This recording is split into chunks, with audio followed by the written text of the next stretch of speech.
메타버스, 그리고 스마트 관광, 동기와 효익 개념의 기반의 고찰이라는 주제로 광운대학교 경영학부의 김태경 교수님께서 발표해 주시겠습니다. 안녕하세요. 광운대학교 김태경 교수입니다. 제 목소리 들리시나요? 네, 잘 들립니다, 교수님. 예, 감사합니다. 네. 오늘 그 주제가 사실 스마트 관광 도시잖아요.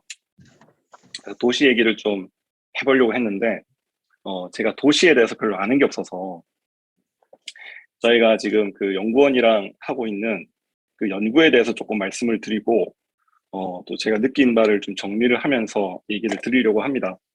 시간이 30분 정도 되기 때문에, 핵심을 간추려서 말씀을 잘 드리도록 노력하겠습니다.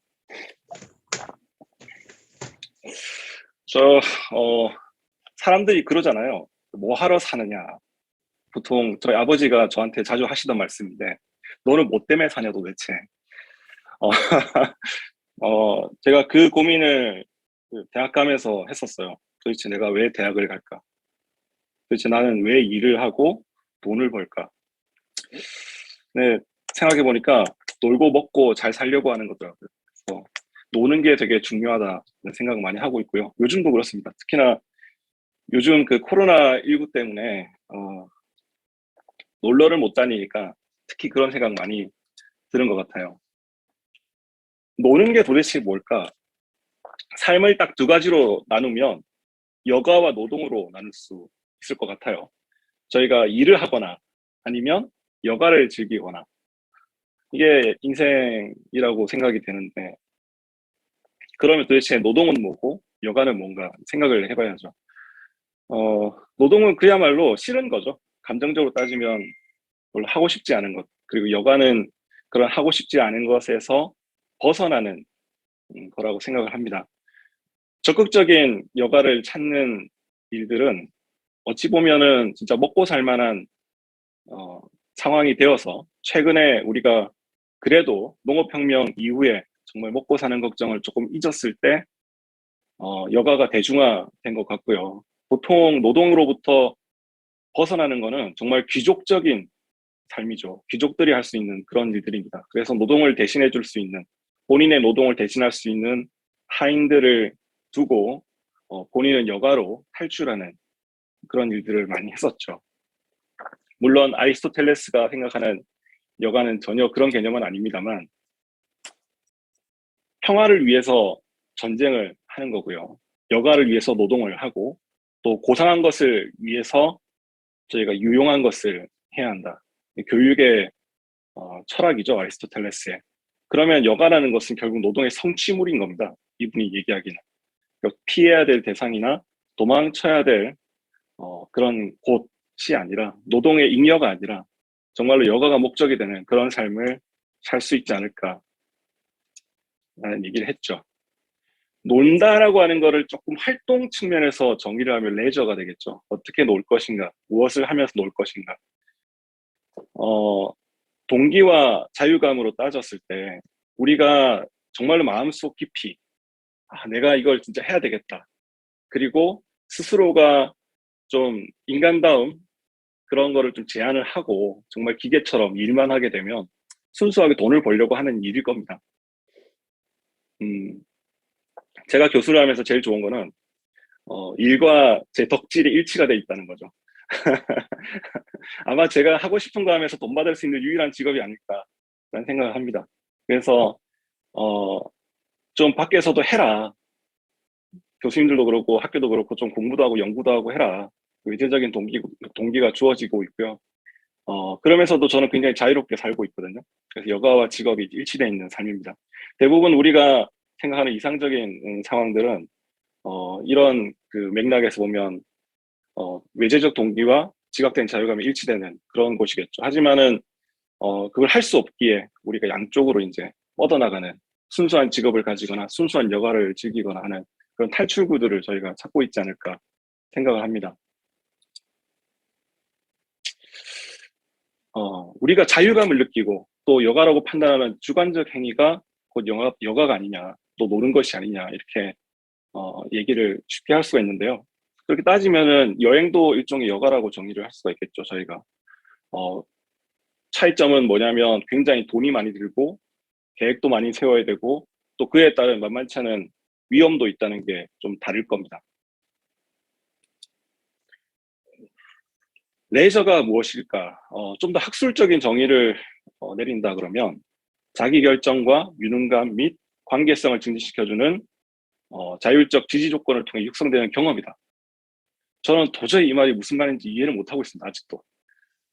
그냥 제가 생각할 때는 놀이를 하는 게 레저라고 생각을 하는데 그래서 놀이에 대해서 좀 찾아봤어요. 도대체 레저가 뭔지를 이해하기 위해서. 플라톤이 이런 얘기를 했죠. 놀이란 파이디아라고 부르는데 파이디아라는 건 이데아에서 멀어지는 것이 놀이다. 라고 얘기를 했습니다. 이상적인 것, 신에 가까운 이데아에서 멀어져서 인간이 정말로 인간다움을 추구할 수 있는 그런 것이 파이디아라고 얘기를 하는 거죠. 파이디아라는 어원 자체가 아이들을 뜻하는 단어, 그리고 교육이라는 걸 뜻하는 단어에서 나왔습니다. 신의 형상을 흉내낸 인간이죠. 그리고 신이 할 수 있는 그런 놀이들, 어찌 보면 제왕들의 놀이들을 흉내내서 우리가 연극도 하고 시도 쓰고 노래도 하는 겁니다. 진지한 존재인 신은 인간은 자신의 장난감 정도로 느끼고 있고 저희는 그 신을 위해서 즐겁게 삶을 사는 것이다. 이런 게 이제 플라톤적인 유희에 관한 것이고요. 거기서 바로 예술적인 것과 또 우리가 모방을 통해서 얻어지는 그런 교육적 효과들에 대한 고찰이 있습니다. 이게 나쁘다는 얘기가 아니라요. 이걸 통해서 저희가 진정한 미덕을 획득할 수 있다는 것이 플라톤적인 사상입니다. 그래서 놀이라는 것 자체에 대해서 저희가 나쁘다라고 생각하는 게 아니라 어찌 보면 문명 이전에 우리가 문명이라고 부르는 것 이전에 놀이가 있었고요. 또 놀이라는 게 사람만 노는 게 아니잖아요. 강아지라든가 또 저희가 새도 즐겁게 자기들끼리 노는 그런 행태를 보이기도 합니다. 그래서 생물체가 갖고 있는 본연의 미덕을 회복하는 행위가 바로 놀이라고 할 수가 있습니다.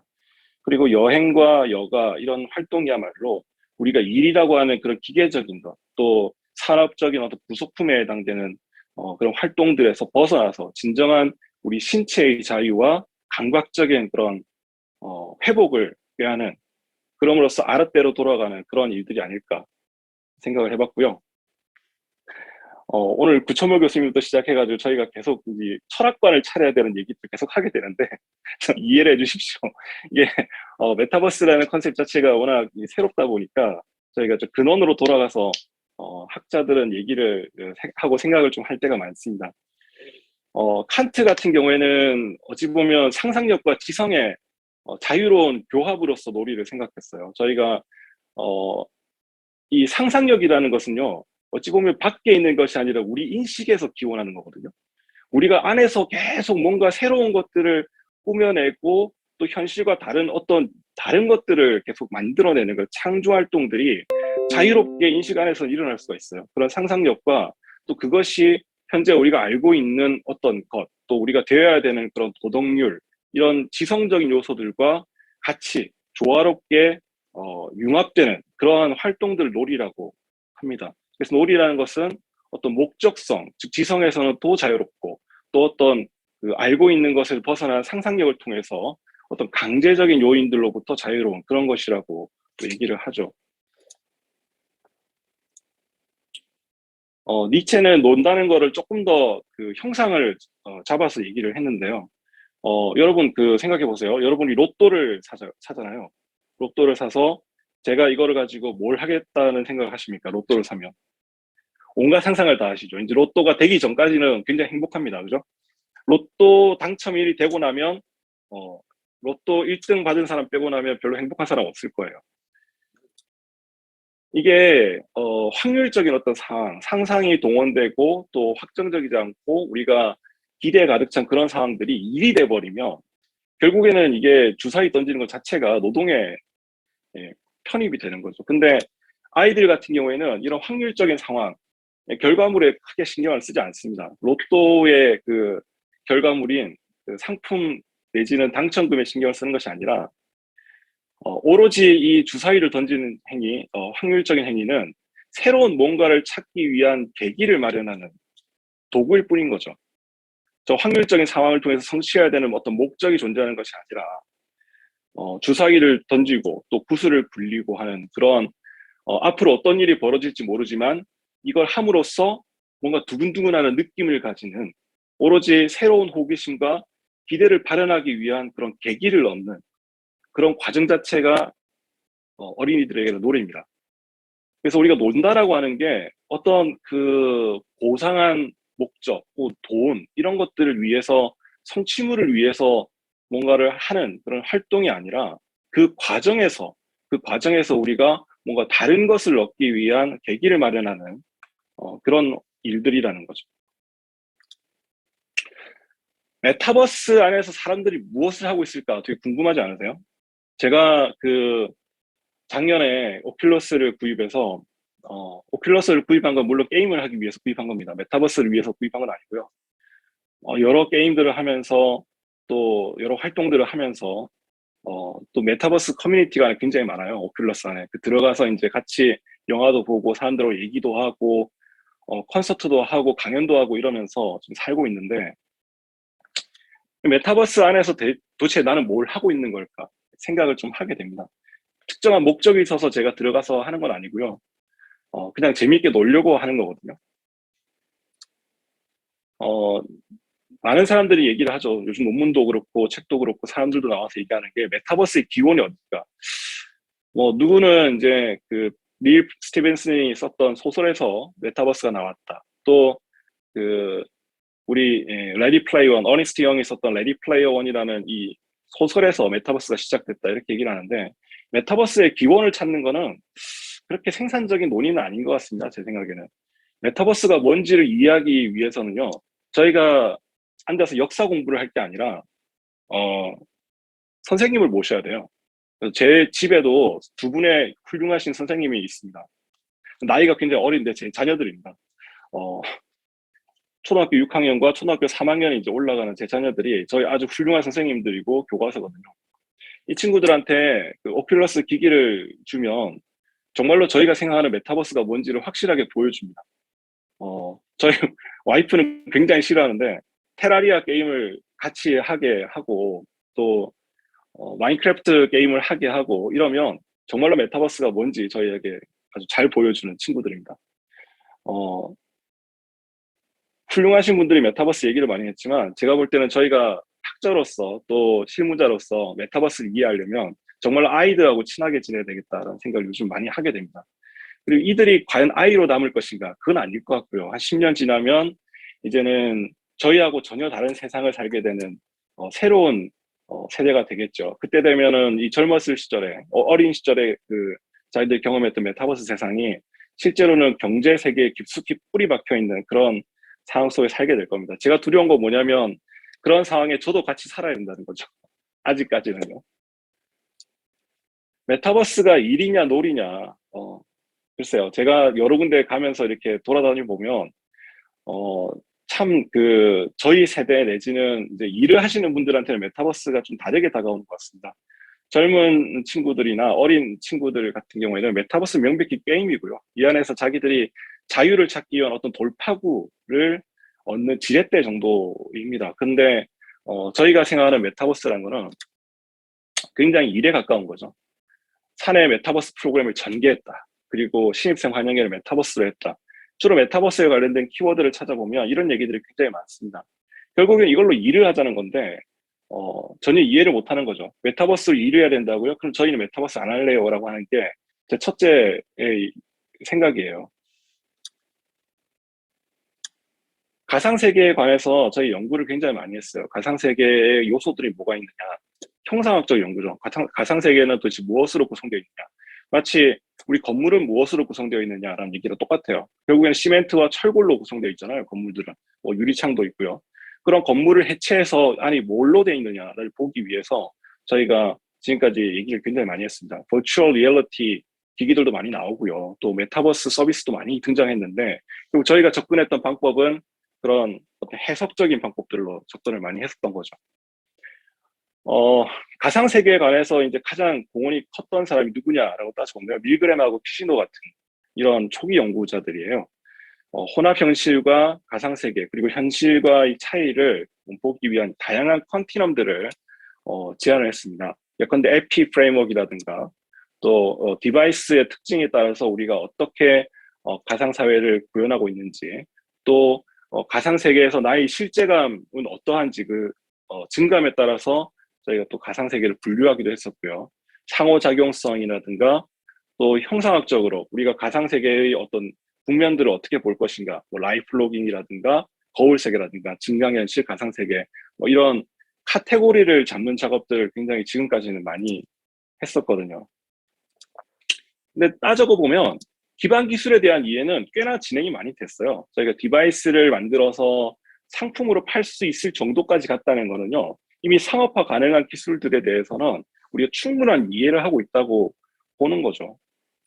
또 그 안에서 일어나는 여러 가지 서비스 활동, 예컨대 뭐 게임이라든가 회의, 그리고 박물관, 전시, 또 여행, 이런 다양한 활동들을 하고 있다는 것 자체도 또 서비스를 하고 있다는 것 자체도 이 EA 폭이 많이 올라갔다는 얘기예요.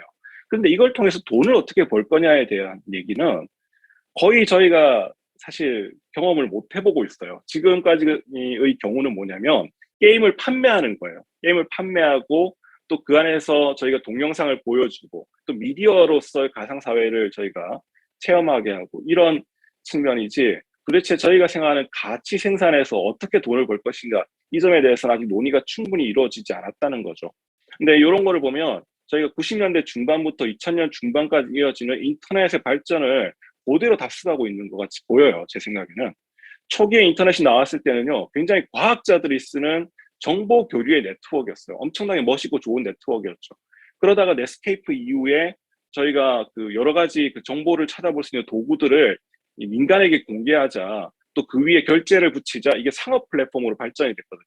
지금 오면 어떤 플랫폼이죠? 인간 관계를 만들어내고 우리의 삶을 그 안에 투영하는 거울과 같은 플랫폼으로 바뀌었어요. 가치 생산력들이 점점 올라가면서 그에 지원하는 그 가치 생산을 지원하는 기반 기술과 서비스들이 점점 이제 추가가 되는 그 스피러를 그리는 그런 구조로 점점 발전이 되는 거죠. 현재 나와 있는 메타버스에 관한 컨셉들은 굉장히 그런 것과는 아직까지 거리가 멀어요. 그래서 메타버스를 당장 오늘이라도 구현을 할 수 있을까? 우리가 메타버스로 돈을 벌 수 있을까? 딱 깨고 얘기해서 메타버스로 스마트 관광 도시를 만들 수 있을까? 가치 생산이라는 측면이 풀리지 않으면 굉장히 어렵다는 거예요. 반면에 가치 생산을 풀고 간다 그러면 현재 있는 메타버스 단계가 굉장히 그 낮은 레벨이라 하더라도 저희가 올바른 궤를 가지고 가고 있다는 거죠. 기차가 목적지까지 가려면요, 딱 한 가지만 잘하면 되거든요. 기찻길 위에 기차를 제대로 올려놓기만 하면 기차가 목적지까지는 갈 수 있어요. 그러니까 가치 생산을 하는 방법이 뭔지에 대한 고민을 해서 우리가 기차를 궤에다가 올려놓는 작업들을 지금 해야 돼요. 그래서 제가 잘하는 게 뭘까? 이런 그 상황에서 어떻게 하면 제가 지식을 또 만들어낼 수 있을까 고민을 해봤는데, 그리고 제가 잘하는 게 이제 분석과 연구인데요.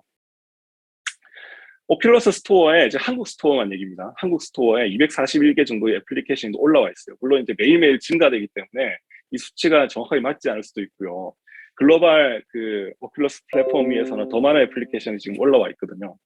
241개 애플리케이션의 데이터를 받아서 분석을 해봤어요. 그래서 이들이 도대체 주장하는 것들이 뭐냐를 키워드를 쭉 따라봤는데 주로 이제 액션과 어드벤처, 뭐 게임, 캐주얼 이런 것들이에요. 사실 이런 것들은 어찌 보면 저희가 그 구글 플레이라든가 뭐 애플의 그 아이튠즈 스토어에 올라와 있는 그 모바일 앱들의 흐름과 크게 다르잖아요. 대부분이 게임이고 또 뭔가 이렇게 노는 것들에 관한 것들이 많잖아요.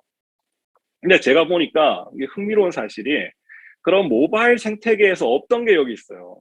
뭐냐면 명상과 여행이 아주 중요한 키워드로 올라와 있고 또 잘 보시면은 그 관련된 키워드들이 또 여행과 탐험에 관련된 키워드들이 굉장히 상위로 올라와 있는 거를 저희가 알 수 있습니다.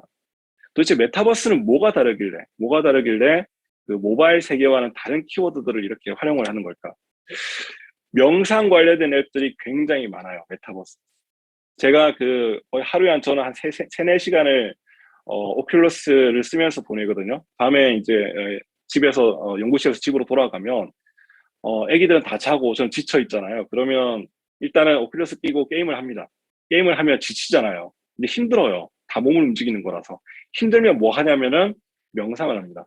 그래서 말로카라든가 뭐 트립이라든가 이런 것들을 들어가서 제 자아를 찾기 위한 노력을 하죠. 요즘에는 이제 크레이트 포트리 VR 이걸 하고 있는데 어, 도자기를 빚으면서 자아를 찾고 있습니다. 도대체 무슨 말인지 이해가 안 되죠. 그래서 제가 보여드릴게요. 이게 어떤 건지.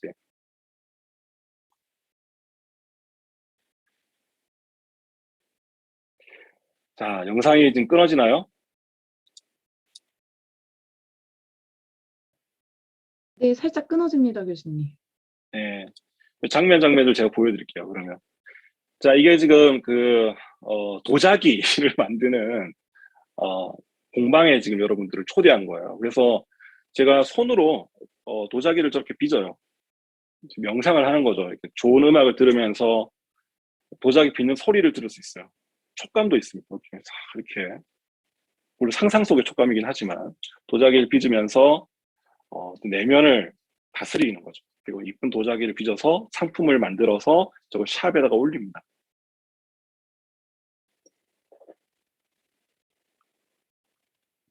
항상 VR 기기를 끼고 있으면 문제가 뭔지 아세요? 하고 있는 사람은 굉장히 고양이 돼요. 이렇게 느낌이 팍 오는데 그걸 보고 있는 사람은 정말 한심해 죽어요. 저게 도대체 뭘 한 짓인가? 그래서 저도 저를 찍은 영상을 한번 봤거든요. 밖에서 제가 도자기를 굽고 있는 영상을 봤는데 도대체 나는 뭘 하고 있는 걸까? 저기서 이런 생각을 많이 하게 돼요. 하지만 내면은 굉장히 아름답습니다. 앱스토어에 메디테이션 장르가 없는 게 아니에요. 여러분 모바일을 찾아보면 굉장히 많은 앱들이 메디테이션으로 분류가 돼요. 근데 많다라는 게 100개가 채 안 됩니다. 앱스토어에 얼마나 많은 앱이 있습니까? 굉장히 많은 앱이 있지만 명상과 휴식에 관한 앱들은 많이 없어요. 왜냐하면 우리가 모바일 앱으로는 다른 세계로 갈 수가 없어요. 모바일 앱의 세계는 유리창에 갇힌 세계거든요. 요 조그만 유리창에 들어있는 세계 속으로 들어가서 우리가 명상을 하려면 그야말로 많은 상상력들을 요구를 해야 되고 그만큼의 우리 정신 에너지가 많이 들어가요.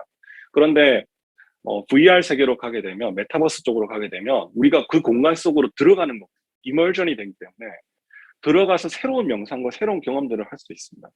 그래서 키워드에 대한 투모르 네트워크 어널리시스를 해보면 키워드들이 경험과 여행과 명상과 휴식에 굉장히 많은 연결 관계를 갖고 있고요. 특히 명상과 휴식이 우주와 탐험과 또 교육에 관한 굉장히 많은 또 연결이 있습니다. 경험과 여행은 소셜에 관한 연결이 굉장히 많고요. 이러한 연결들이 보여주는 건 뭐냐면 결국 이 메타버스에서 레저가 차지하는 비중이 이전과는 다르구나라는 것을 저희가 알게 되는 거죠. 활동이라고 했지만 우리가 액티비티라고 했지만 스포츠 또는 뭔가 이렇게 체험, 문화, 관광 이런 키워드를 위해도 어떤 세계 속으로 들어가서 그 내면을 탐구하는 또 다른 관광의 길이 열리는 것을 저희 보고 있어요. 도대체 키워드들의 그 관계는 어떨까?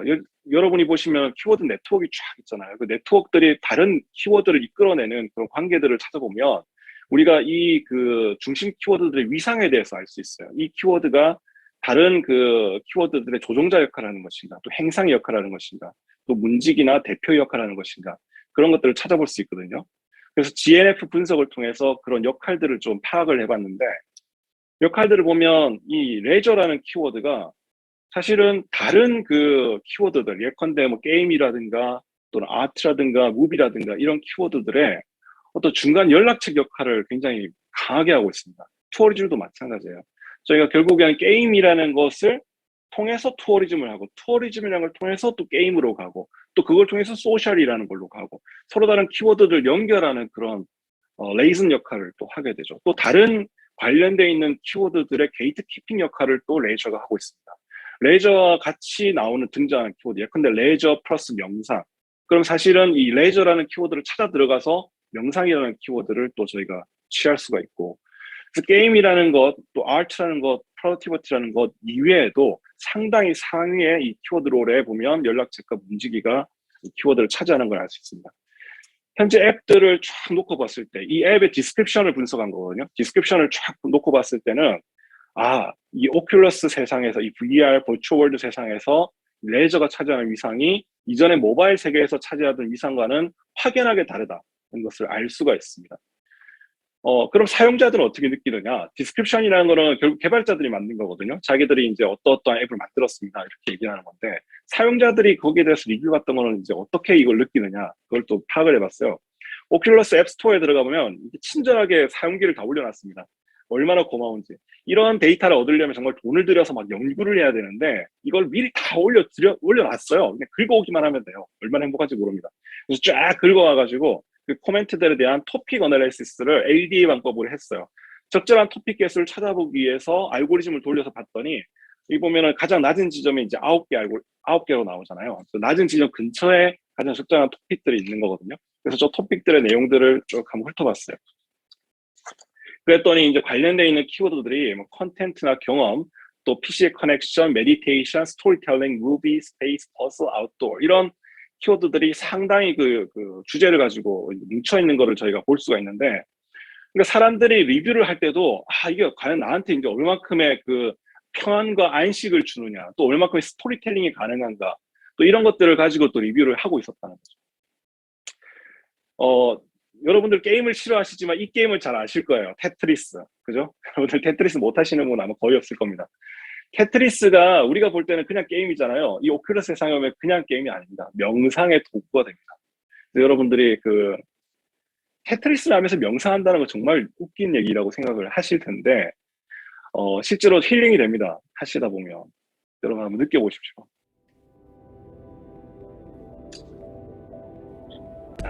제가 좀 빨리 돌릴게요. 비가 오는 숲에서 여러분이 액션을 취하면 저 액션이 소리로 바뀝니다. 리듬으로 바뀌고요. 형상으로 바뀌고 이펙트로 바뀝니다. 그러면서 제가 저 세계와 동화되는 느낌들을 가져가고 또 그 느낌 속에서 스스로 힐링을 할 수 있는 그런 계기들을 마련하는 거죠. 물론 게임이 안 되면 힐링이 아니라 열을 받긴 하지만 대부분의 힐링이 됩니다. 주변도 막 둘러보면서 분위기를 느낄 수 있어요.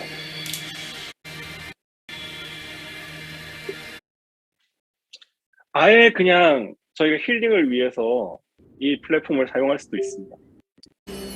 트립이라는 앱을 통해서 여러분들이 본인의 기분도 말하고요. 그리고 실제로 여기 들어가서 명상도 해볼 수 있습니다.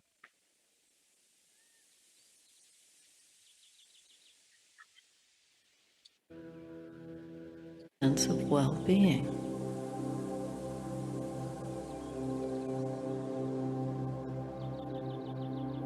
자, 이쯤 하죠. 제가 트립을 선정하는 건 아니니까요. 시간도 많이 없고 해서 여러분 꼭 한번 써보십시오. 오큘러스를 제가 꼭 사라는 얘기는 아니에요. 꼭 사라는 얘기는 아닌 게 어차피 여러분 다 사시게 될 거예요. 스마트 관광도시에서 보통 보면 이제 요즘 이제 스마트 관광도시 공모도 하고 있고 지금 진행 중인데, 보면 뭐를 도대체 이 스마트 관광도시에서 메타버스로 할 수 있느냐. 대부분이 아마 VR, AR 얘기를 많이 할 거예요. AR로 역사적 인물을 등장시킨다든가 아니면 어떤 소설에 나오는 사람들 등장시킨다든가 해가지고 뭐 보여주는 그런 것들을 많이 할 텐데, 이게 지속 가능할까 과연? VR 플랫폼을 이용해서 관광을 한다고 했을 때 그 장소에 가서 AR 형상을 띄우는 게 과연 이게 메타버스 건강인가? 그런 의문들을 요즘 저는 많이 가지고 있습니다.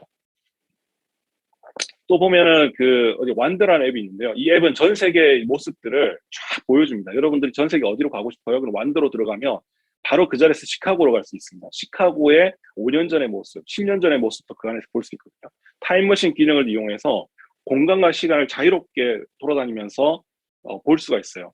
몸으로 실제로 그 공간 속에 들어가는 건데, 그 VR로 하는 체험이라는 것이 과연 관광에서 어떻게 우리가 보여지게 될 것인가라는 고민을 좀 해봐야 돼요. 일상적인 그런 모습들을 우리가 그림으로 보여준다고 해서 이게 관광일까? 그럼 고민을 또 해봐야죠. 또 이게 재미 측면에서도 상당히 생각을 해볼 게 많아요. VR, AR, 레저가 과연 재미 측면에서 어떻게 또 연결이 될까? 이런 고민들이 있어야지 되는 거지. 단순히 체험장을 만들어 놓고 우리가 어떤 에버랜드와 같은 그런 체험장 형태로 이거를 메타버스라고 주장을 하는 거는 좀 아닌 것 같아요. 차라리 그럴 것 같으면은 저희가 이전에 해본 게 있잖아요. 속초행. 이게 지금 포켓몬고죠. 포켓몬고를 가지고 저것 때문에 속초를 가는 거죠. 속초에 포켓몬이 많이 나오니까. 어떤 장소로 가게 하는 그런 동기를 제공하는 그런 거라면 정말 메타버스가 의미가 있을 수가 있죠. 그래서 우리가 가상현실 기술 기반을 고려해서 그 기술이 어떤 동기와 효익을 자극을 하고 그걸 통해서 어떤 목적과 성취를 이뤄내는 것인가의 고민, 그 다음에 그를 통해서 사람들이 느끼는 그 탐닉과 가치에 대한 어떤 이해가 동반이 되어야만이, 그리고 그게 좀 더 넓게, 좀 더 편하게, 조금 더 사람들하고 연결이 되게끔 만들어지는 형태로 가야지 저희가 연쇄적인 경제적 가치 창출 활동이라고 정의할 수 있고, 그래야만이 메타버스 관광 도시 안에서, 스마트 관광 도시 안에서 저희가 메타버스 서비스가 정말 잘 되고 있다, 못 되고 있다라는 판단을 할 수가 있습니다. 그렇지 않으면 그냥 지금과 같은 상태라면 AR, VR 기술의 경연장이 될 가능성이 현재로는 제일 높다라고 말씀을 드리고 싶고요. 제가 연구를 하면서 스마트 관광도시와 조금 연결을 시켜봤는데, 아직까지는 저희가 갈 길은 멀고요. 하지만 방향을 제대로 잡았는가, 또 궤를 제대로 지금 잡고 있는지에 대한 고민을 많이 해야 된다는 거죠. 기술이 세계를 확장해 왔거든요. 저희가 바퀴를 이용했을 때의 세계와 배를 타고 대양을 나갈 때의 세계, 또 엔진을 저희가 활용했던 세계와 컴퓨터나 클라우드 인터넷을 활용했던 세계는 점점점 그 세계의 범위가 달라요. 점점 확대되어 왔어요. 또 하나 다른 얘기는 기술은 또 세계를 좁혀왔어요. 저희가 사람, 미국에 있는 사람, 또 영국에 있는 사람과 지금은 계속 소통할 수 있잖아요. 그죠? 지금도 여러분은 다른 데 있지만 저는 계속 소통할 수 있어요. 기술은 간격을 축소시켜 왔거든요. 우리가 살고 있는 도시도 이 기술을 통해서 점점 확대가 될 수도 있고, 또 도시 안에 있는 사람들도 기술을 통해서 점점 좁게 가깝게 갈 수도 있어요. 그런데 이러한 그 확대와 축소 사이에서 메타버스 기술이 어떻게 활용될 것인지에 대한 고민을 진지하게 해야만이 저희가 이제 스마트 관광 도시에서 메타버스 논의를 했다라고 얘기를 할 수 있을 것 같아요. 시간이 다 됐습니다. 감사합니다. 네, 김태경 교수님.